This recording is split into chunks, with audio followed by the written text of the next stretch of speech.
সকলোকে মোৰ ইউটিউব চেনেললৈ স্বাগতম জনাইছোঁ। তো আজি আমি আকৌ এটা নতুন ভিডিঅ' লৈ আহিছোঁ। এই ভিডিঅ'টোত স্পেচিয়েলি আমি ডিছকাছ কৰিম ডক্টৰ বাণীকান্ত কাকতি এৱাৰ্ডটোক লৈ। এতিয়া ভিডিঅ'টোত যদি আপুনি শেষলৈকে চায় তেতিয়াহ'লে আপোনাৰ কনচেপ্ট একেবাৰে ক্লিয়াৰ হৈ যাব, আৰু যদি আপুনি স্কিপ কৰে বা ইয়াৰ পৰা যদি গুচি যায় তেতিয়াহ'লে আপোনাৰ যিটো ডাউটে থাকি যাব। অলৰেডি মই এটা ভিডিঅ' পাব্লিছ কৰিছিলোঁ। সেই ভিডিঅ'ত বহুতজনে কমেণ্ট কৰিছে যে মোৰ 90% আছে, মোৰ 80% আছে, তে মই বাণীকান্ত কাকতি এৱাৰ্ডটো পামনে? তাৰপিছত আৰু কুৱেশ্যন আহিছে, কিছুমানে কৰিছে যে মই যদি মানে আছামৰ পৰা বাহিৰত এডমিশ্যন লৈ পঢ়োঁ, কিবা মেডিকেল ইঞ্জিনিয়াৰিং কোচিং কৰোঁ বা কিবা মই পলিটেকনিকৰ যদি কিবা কোৰ্চ কৰোঁ তেনেহ'লে মই এইটো এৱাৰ্ডৰ কাৰণে এলিজিবল হয়নে? তো গোটেইখিনি ডিছকাছ কৰাৰ আগতে আপোনালোকৰ আগত এটা ভিডিঅ'ৰ ভইচ ক্লিপটো মই শুনাব খুজিছোঁ। এইটো শুনাৰ পিছত বাকী মোৰ যিখিনি কথা মই সেইখিনি আপোনালোকক ক'ম, কিন্তু ভিডিঅ'টো শেষলৈকে চাব। আৰু যিসকলে এতিয়ালৈকে চেনেলক ছাবস্ক্ৰাইব কৰি ৰখা নাই, চেনেলক ছাবস্ক্ৰাইব কৰি ৰাখিব, কিয়নো আগন্তুক আৰু বহুত ভাল ভাল ভিডিঅ' আহিব। বাণীকান্ত কাকতি এৱাৰ্ডৰ যিটো নটিফিকেশ্যন, ইলিজিবিলিটি চবকেইটা আকৌ আপোনালোকৰ আগত দাঙি ধৰিম। গতিকে চেনেলটোক ছাবস্ক্ৰাইব কৰি নটিফিকেশ্যনটো অল কৰি ৰাখিব। তো এতিয়া ভইচ ক্লিপটো কি আছিল এইখিনি আগত শুনি লওক, ঠিক আছে? তাৰপিছত বাকীখিনি মই কৈ আছোঁ। এসপ্তাহমানৰ আগত আমাৰ অনাৰেবল CM ছাৰে আমাক কৈছে যে আমি স্কিমটোৰ কাৰণে এলিজিবল নহয়।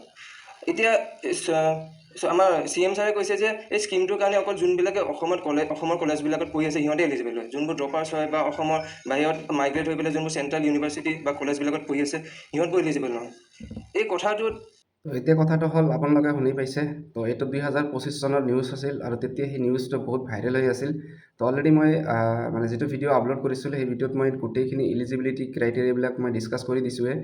কিছুমানে ভিডিঅ'টো ফুল নেদেখে, ভিডিঅ'টো আধাখিনি দেখি স্কিপ কৰি গুচি যায়, আৰু সেই সকলৰে কমেণ্ট থাকে, ডাউট থাকি যায়।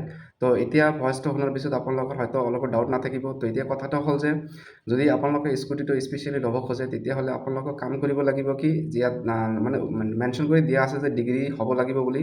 কিন্তু এতিয়া কথাটো হ'ল, আছাম যদি পলিটেকনিকেল যিটো এডমিশ্যনৰ নটিচটো ওলাইছে, আৰু এইটো এটা তোমালোকৰ ডিপ্ল'মা কোৰ্চ হয়।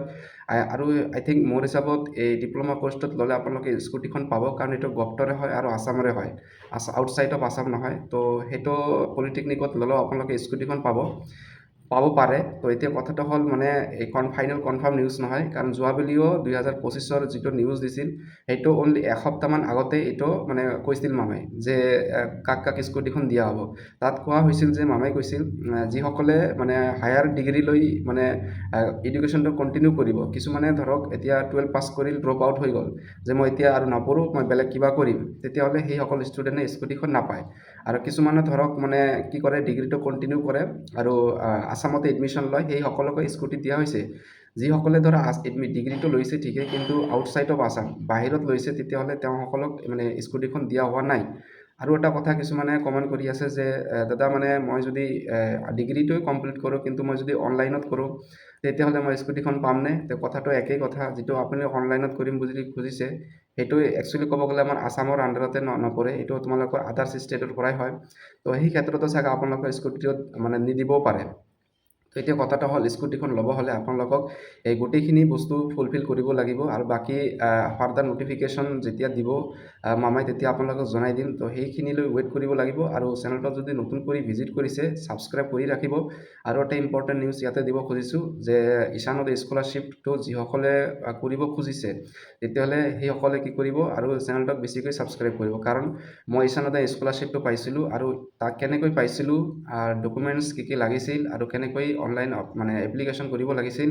কাৰণ তাত ঈশানোদয় স্কলাৰশ্বিপটোৰ এটা প্ৰব্লেম হয়, যদি অনলাইনত অলপ হেৰফেৰ হৈ যায় তেতিয়াহ'লে আপোনালোকৰ স্কলাৰশ্বিপটো নাপাব।